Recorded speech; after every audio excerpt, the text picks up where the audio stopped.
strategi pertahanan kita, saya melihat belum sepenuhnya melihat aspek maritim itu sebagai suatu kekuatan yang besar. Gitu. Abad 21 yang sudah kita masuki ini abadnya semudah ini ya. Ini salah kaprah sebetulnya penerimaan negara kepulauan dari archipelago. Karena archipelago kita tahu di Laut Tengah itu kan itu yang menjadi pusat peradaban laut gitu. Nah, jadi kita sebenarnya cocok ya negara poros maritim dunia.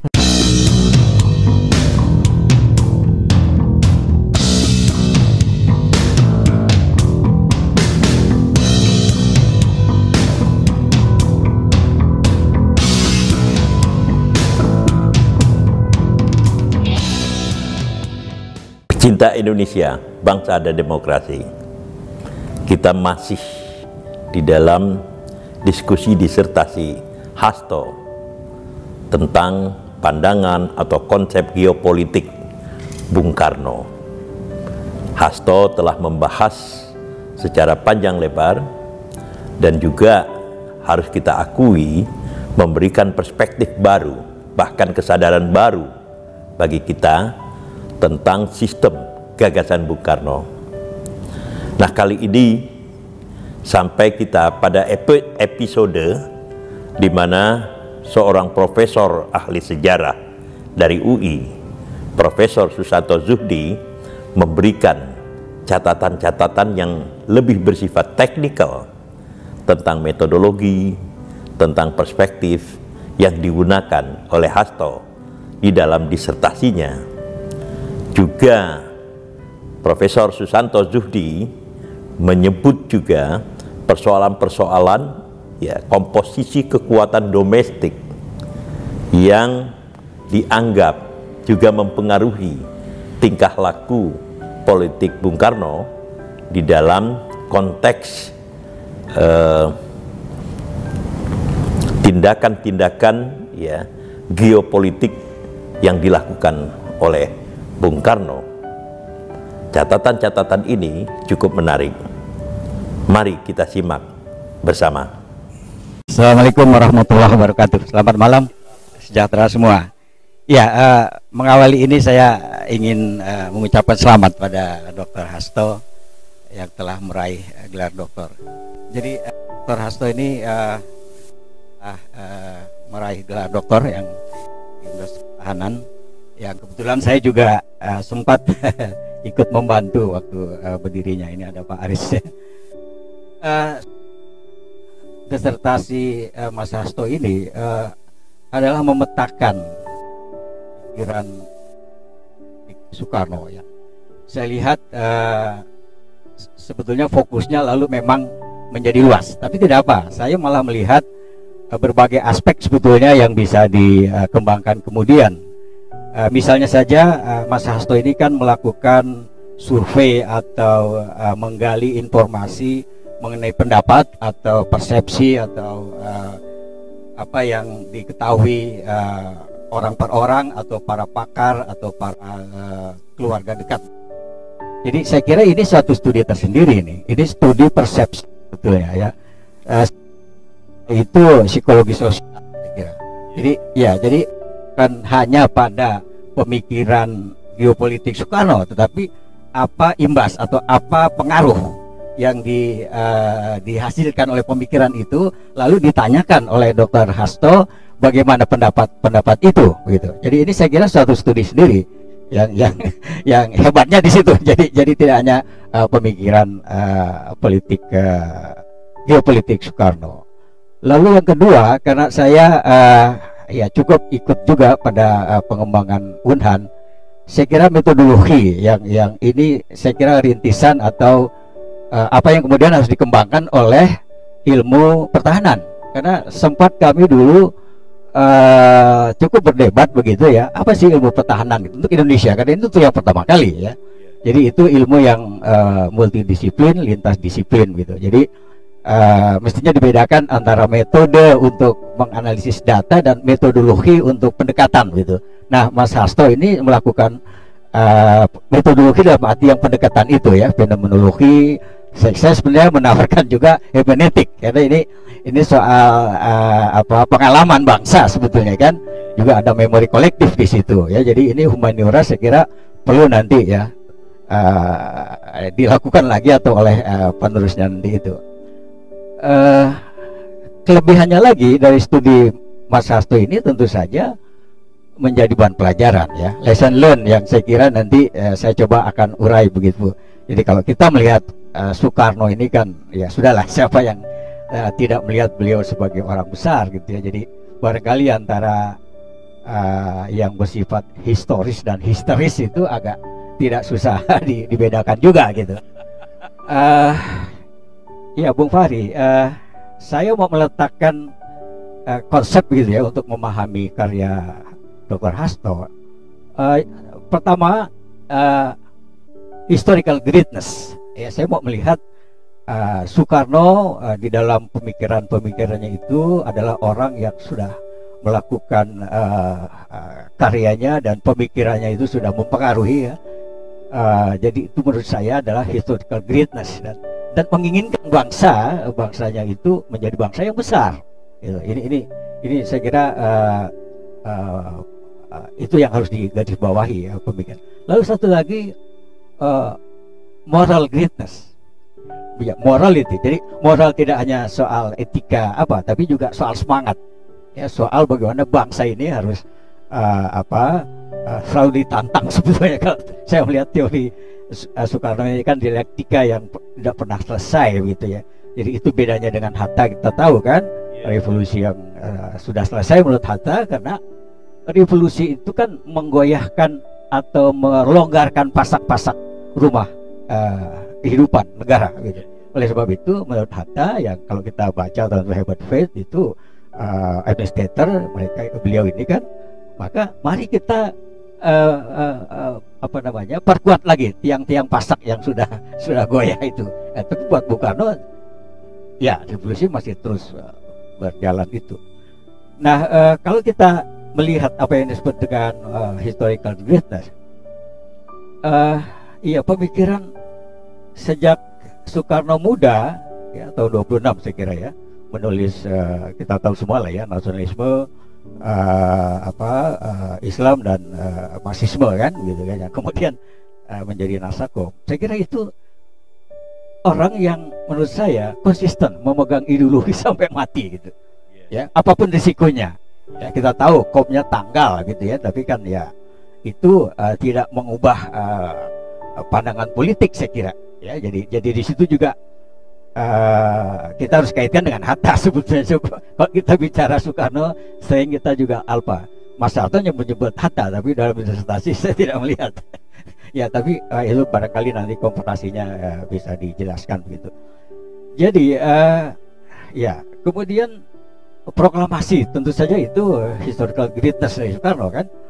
Kemudian kita juga jangan lupa pidato di Payun 48 ya, ketika dia bilang ikut saya Soekarno Hatta atau Amir dan Musso kan begitu. Itu historical greatness itu yang membawa jalan bangsa ini ke arah yang ya kemudian kita wariskan sekarang kan begitu.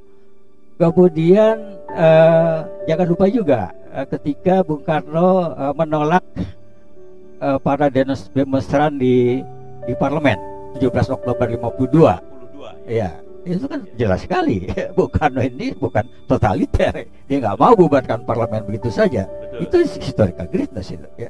Jadi itu capaian begitu ya. Kemudian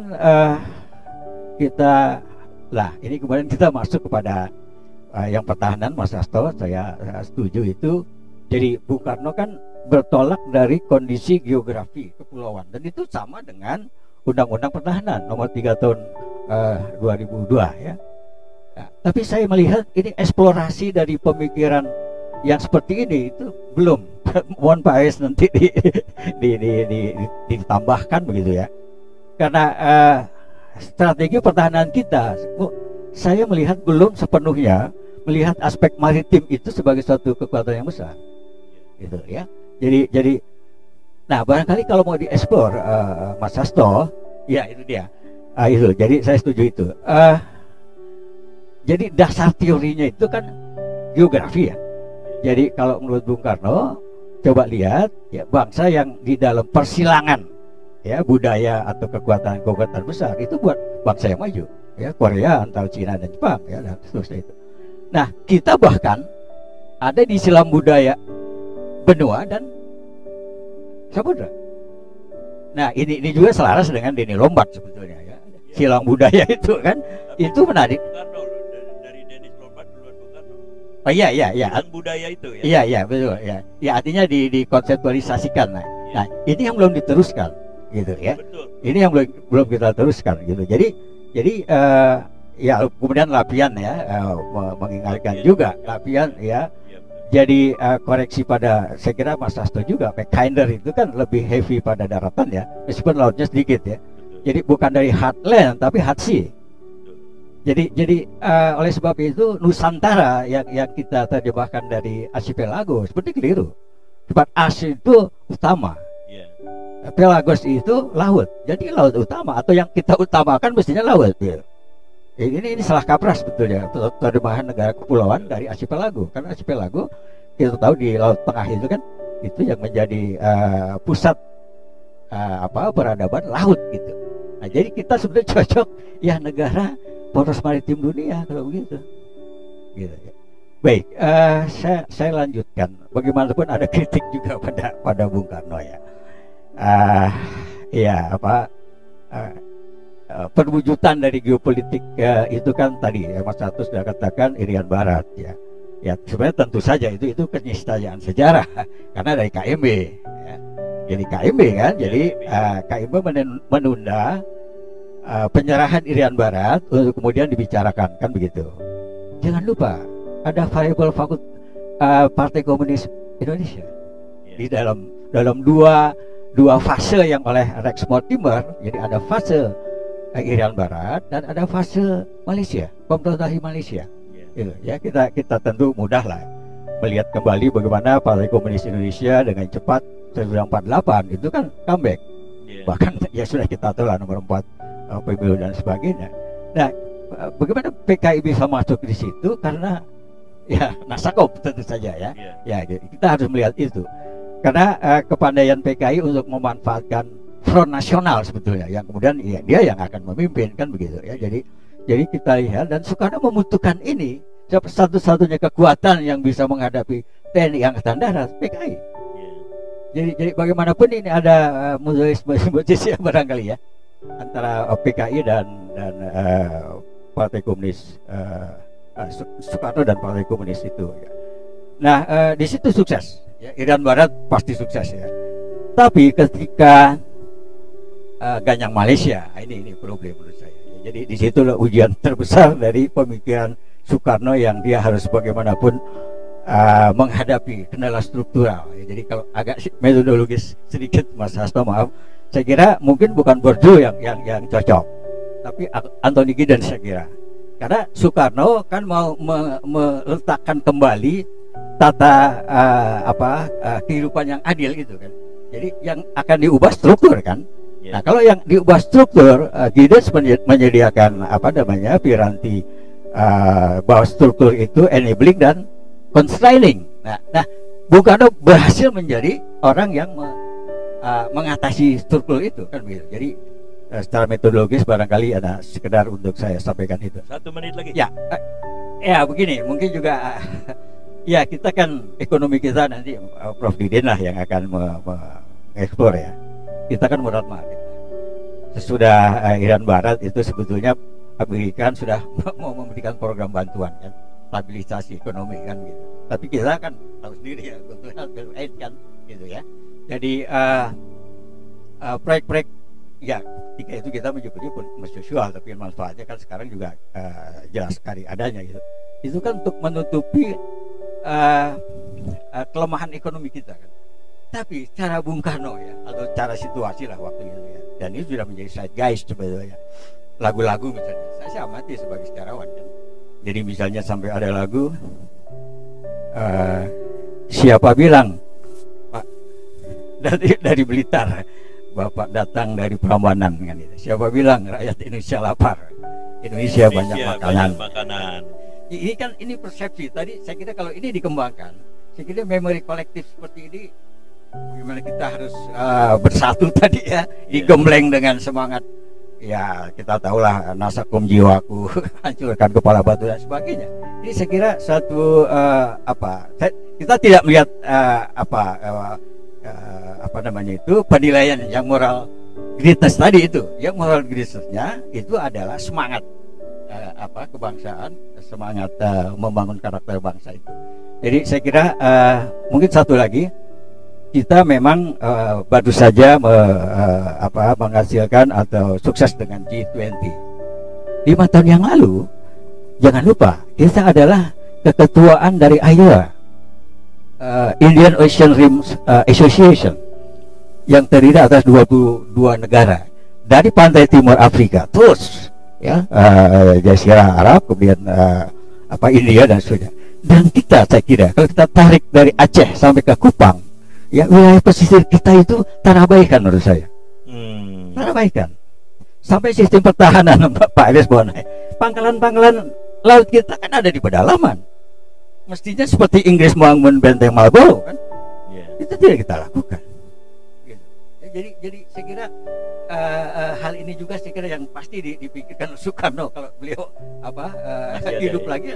Kenapa kau abaikan itu pantai barat Sumatera dan pantai selatan Jawa? Jadi barangkali juga kita ini sekali-sekali ya, kalau kita mengumpulkan sesuatu itu kan mengutarakan ya, karena utara memang bahaya datang. Lalu Cina Selatan, tapi jangan abai selatan ini.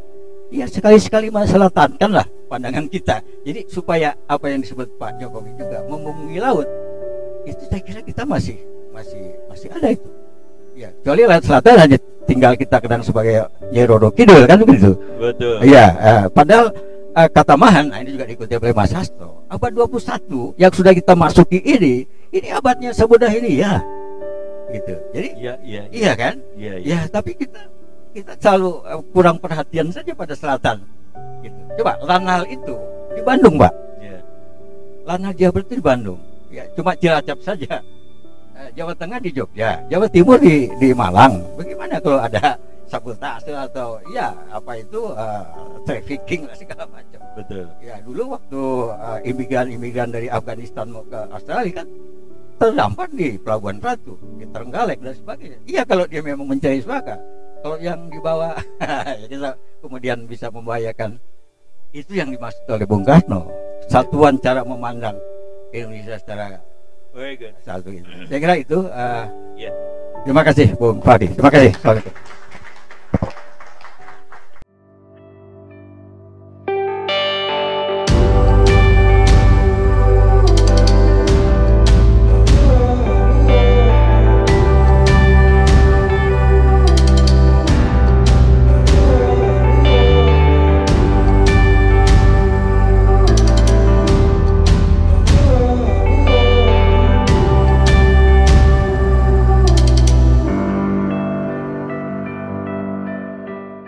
Jadi ketika dengan trikoranya Bung Karno mempertautkan Sabang Merauke, itu sebenarnya mengingatkan kita bahwa itu kawasan timur itu jangan ditinggalkan ya. Iya, bagian timur, artinya kawasan timur. Sebab dalam historiografi Indonesia kita itu mengikuti jejak Belanda. Jadi apa yang disebut sebagai the Dutch follow trade itu ya. Jadi mengikuti jejak kan, rempah kan dari sana, Ambon kan, lalu pindah ke Batavia. Jadi sejarah kita itu mengikuti perjalanan Belanda itu. Nah, apa implikasinya sekarang keterabaian Indonesia Timur itu soal Melanesia Raya kan, gitu. Padahal 4 provinsi kita itu karakter Melanesia lah. Nah, kalau dijumlah juga itu jauh. Dikumpulkan semua negara-negara Mikronesia, Melanesia itu dengan 4 provinsi kita di Indonesia itu kalah. Jadi kita harus ke sana juga. Ini yang kita ketinggalan. Kan begitu. Jadi saya kira ini satu catatan penting lagi apa yang harusnya kita kerjakan ya, PR kita istilah Mas Hasto tadi dari pemikiran Soekarno. Saya kira itu singkat saja. Terima kasih.